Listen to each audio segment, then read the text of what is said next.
Hey friends, Beth from the Cook's Cottage here, and today you guys are going to see the entire process of me redoing my entire kitchen to make it look like an English cottage. But first, let's do just a little bit of a recap to remember what we were working with. So we moved into this house almost 4 years ago now, and this is the condition of what the kitchen looked like when we moved in.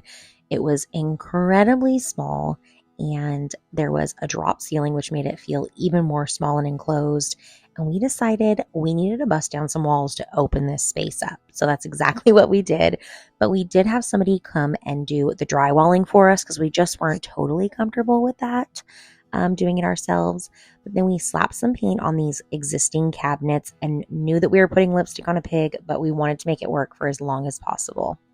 So for a year and a half, we lived without a kitchen island and we were lacking counter space so badly. So my husband did build this kitchen island for us.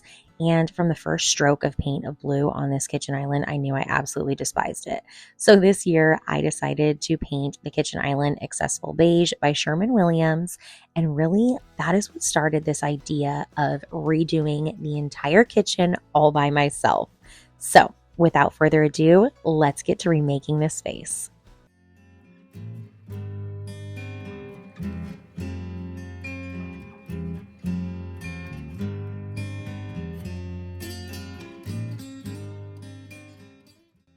I know I may get some comments about this, so I'm going to go ahead and just put it out there. Yes, the hinges were already previously painted over, so I did go ahead and just paint over them again. Last time they actually held up pretty darn well, but if that bothers you, you can always take acetone to the hinges and soak them, and it'll remove any previous paint that you already have on them.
So at this point, the upper cabinets are painted and they did take 3 coats of paint total.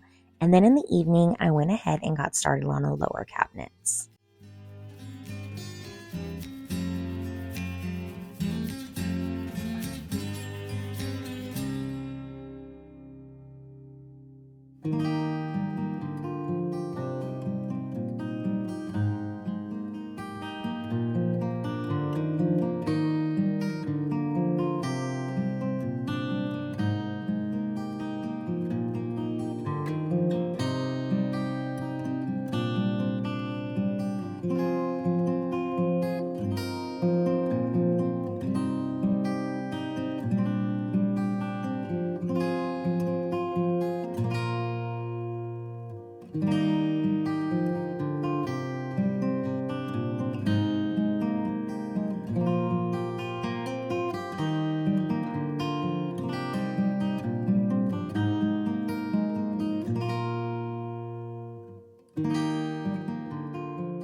I was shockingly able to get all the upper and lower cabinets painted on day one. So for day two, I went ahead and started off by painting the pantry. And we've had this piece for a while and it's held up just fine. But if I'm being completely honest, I am itching to replace it, guys. I would love to find like an old wooden armoire or maybe even like a hutch and use that to replace the pantry to really tie into that English cottage vibe.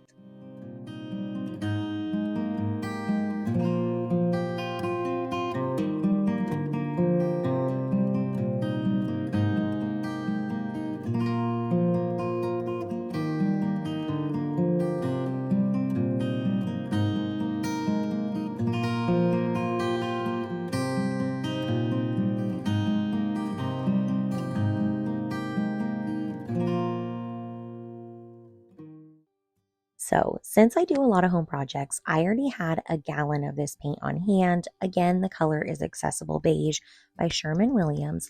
But even if you just wanted to refresh the kitchen and do just painting the cabinets, it really would only cost you $60 plus a little extra in blood, sweat, and tears, with the labor. But overall, $60 to refresh your kitchen is really not a bad price.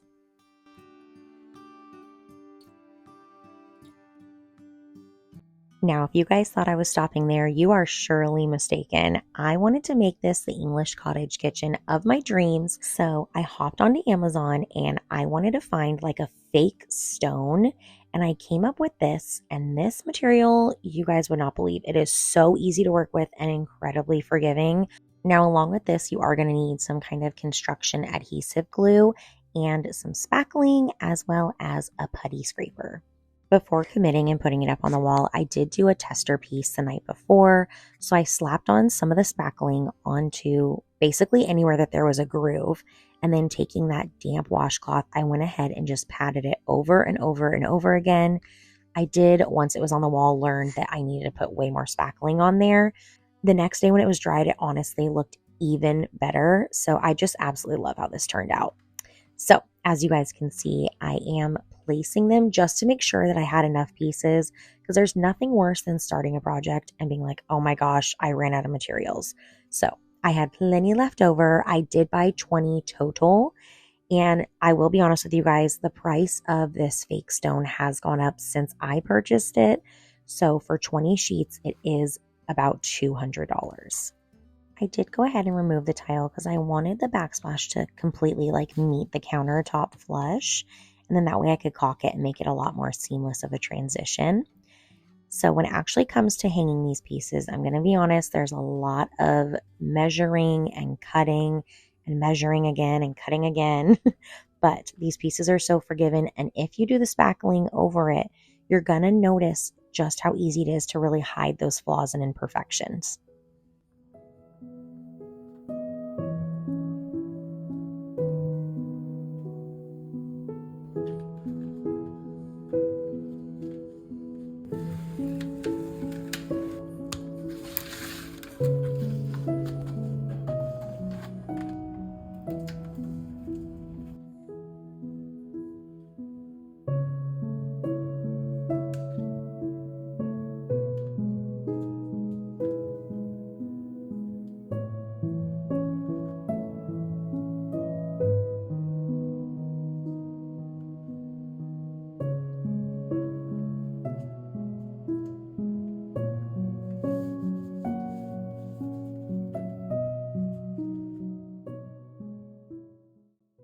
Because the glue does take just a little bit to dry, I used push pins and pushed it into each piece a couple of different times in order to fully make sure it was secure to the wall.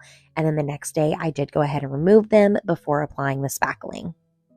Anywhere that there were gaps within the rocks, I went ahead and just cut out individual pieces and then went ahead and spackled over them, blending them in really, really well to the existing piece.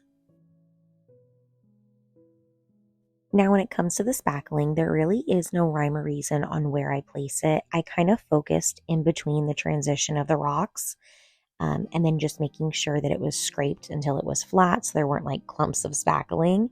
And then taking that damp washcloth, I really did just dab all over, and I promise it looks even better the next day when it's all dried.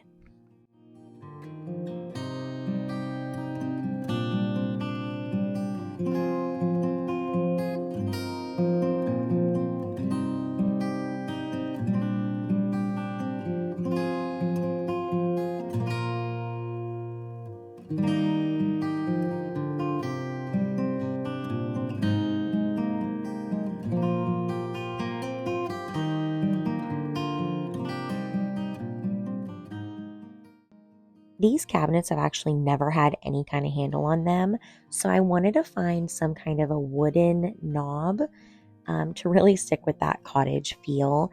And for a pack of 20 of these, it was $7.99. I went ahead and linked them down below in the description for you guys.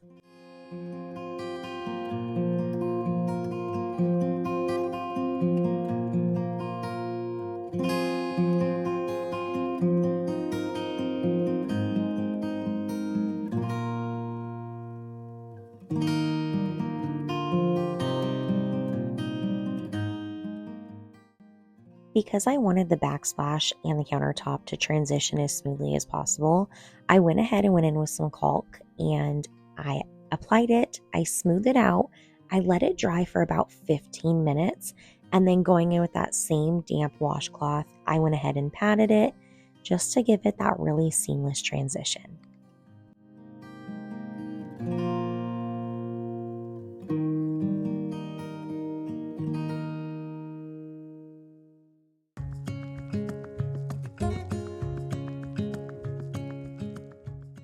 Because the oven hood is not that old, I wanted to go ahead and just use some contact paper that looked like wood to place over it for the meantime. But if I'm being honest with you, this process took such a long time. If you have OCD like me, you are going to need a hairdryer to get all of the bubbles out and a whole lot of patience. So give yourself some grace during this. But in the end, it truly was so worth it because it made this entire area just come together. But now it is time for my absolute favorite part of any makeover, which is decorating the space.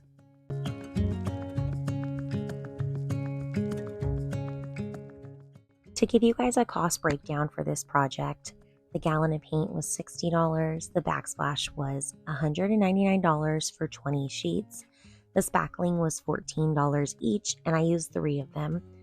The construction glue was $6.48. The putty scraper was $4.66.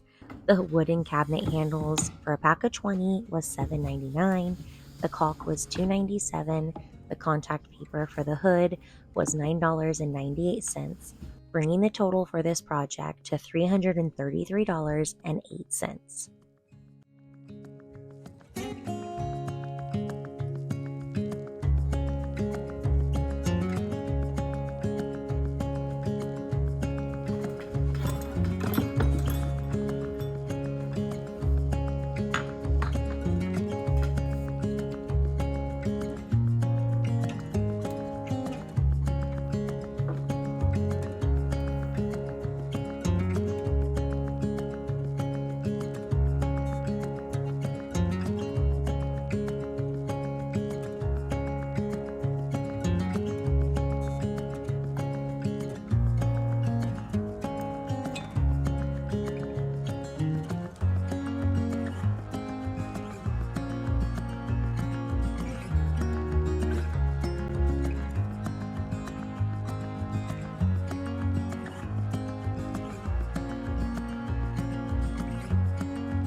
I truly want to thank each and every one of you guys from the bottom of my heart for watching my videos.